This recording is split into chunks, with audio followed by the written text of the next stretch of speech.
And I have to say a little, yeah. Last February, we went to the Super Bowl to promote the movie Sugar Ray. And they, I don't know if you've ever been to the Super Bowl, they have a whole floor of the ballroom. The ballroom is filled with press. They camp out there all week.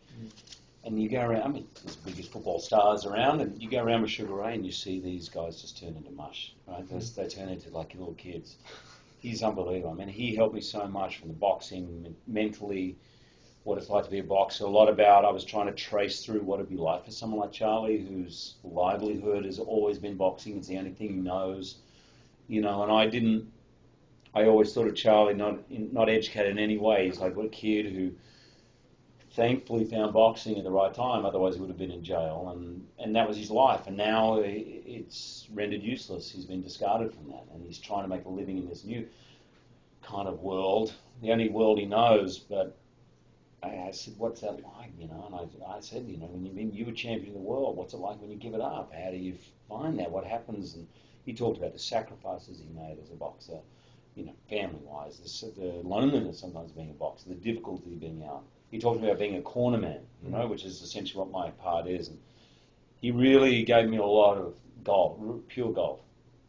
Was the experience of making the film different than you thought it would be? Yeah, better than I thought it would be. I thought, as I read it, I was like, is this going to be cumbersome? Is it going to be slow? Generally, visual effects, everything slows down. And I saw that last fight, and I read that, and I loved it on the page, but I thought, we're going to be there for 6 weeks shooting this. It's so complicated, and there's so much with the shadow boxing outside, the fighting in the ring, the crap. And we shot it like so quickly because there was this whole new way of shooting. We never felt bogged down. And to be honest, the biggest anxiety I had with the film was I didn't think the movie would work at all if there was no chemistry with me and the boy, or whoever played Dakota. I played Max, and that was Dakota, and not only was it fine, it was phenomenal. Like, he's one of the greatest actors I've worked with, you know. I count myself really lucky to have been with him, and we had a great time doing it.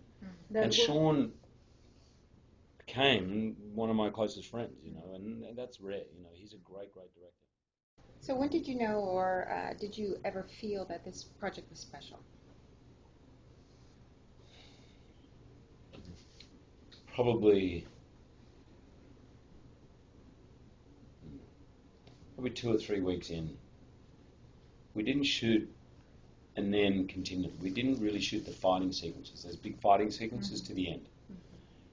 So it was pretty much just all drama. It was a relationship story or a road movie between this father and son, and the stuff with Bailey, and I just was really drawn into it. And even watching it back, I would find it would bring a kind of tear to my eye. I was like, okay, this, you know, I'm in it, you know, and I find it generally hard to watch myself, but I was really drawn into that relationship of the father and son, you know. So if there was a memorable moment for you, what would it be working on this project? I always remember that moment of